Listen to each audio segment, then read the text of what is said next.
এত বড় সাহস, তুই ইচ্ছে করে আমার গায়ে ধাক্কা দিয়েছিস। মেয়ে দেখলে টাচ করতে মন চায়, তোদের মতো ছেলেদের কিভাবে শিক্ষা দিতে হয় ভালো করেই জানা আছে।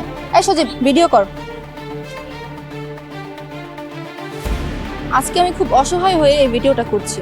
আসলে এই ছেলেটা আমার গায়ে ব্যাড টাচ করেছে এবং ইচ্ছে করে আমার গায়ে টাচ করেছে। এদের মতো জানোয়ারের জন্য মেয়েরা সেফ রাস্তাঘাটে চলাফেরা করতে পারে না। আমার এই ভিডিওটা করার একটাই কারণ, আমি চাই জানোয়ারটা শাস্তি হোক।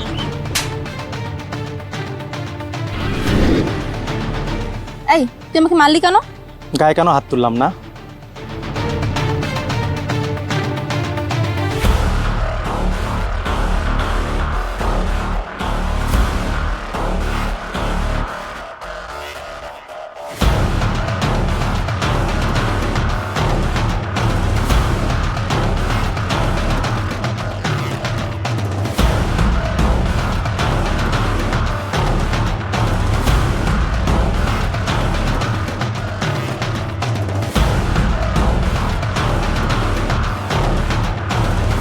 দেখছিস ছেলেটাকে কিভাবে বোকা বানালাম?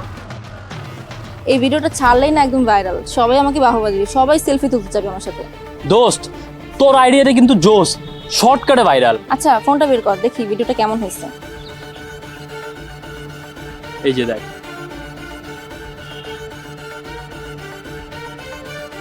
দোস্ত, ভিডিওটা তো বেশি ভালো হয় নাই, বুঝাই যাচ্ছে অ্যাক্টিং করছি। তাহলে এখন কি করবি? কি আর করার, চল আরেকটাকে বোকা বানাই। চল।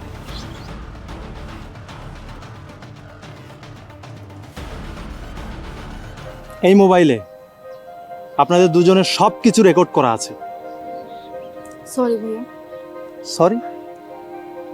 ব্যাস হয়ে গেল? একটাবারও ভেবেছেন ভাইরাল হওয়ার জন্য ছেলেটিকে বোকা বানিয়ে যে ভিডিওটা করলেন তা যদি আপলোড হয়ে যেত, সে ভিডিওটি যদি ভাইরাল হয়ে যেত, তখন ছেলেটার পরিস্থিতি কি হতো একটাবারও ভেবে দেখেছেন? ছেলেটার বন্ধু, পরিবার, আত্মীয় স্বজন, সমাজকে সে মুখ দেখাতো কিভাবে? ওহ সরি, আপনাকে কেন বলছি, আপনি তো ভাইরাল হওয়ার আশায় সব কিছু ভুলে গেছেন। ছেলেটা যদি তার ভাই বেরাদার, আত্মীয় স্বজন, পরিবার, সমাজের কাছে মুখ দেখাতে না পেরে সুইসাইড করতো, তখন কি হতো একটাবারও ভেবে দেখেছেন?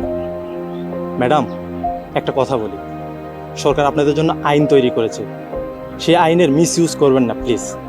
আর সরকার যদি তার এই আইন পরিবর্তন করে, অন্যায় হবে সে সকল বোনের প্রতি যারা প্রতিনিয়ত এই হয়রানির শিকার হচ্ছে। সরি ভাইয়া, আমাকে মাফ করে দিয়েন। আসলে আমরা এত কিছু ভাবিনি, আমার ইচ্ছা ছিল শুধু ভাইরাল হওয়ার। যাক, আপনারা যে আপনাদের ভুল বুঝতে পেরেছেন, এটাই আমি চেয়েছিলাম। ভালো থাকবেন।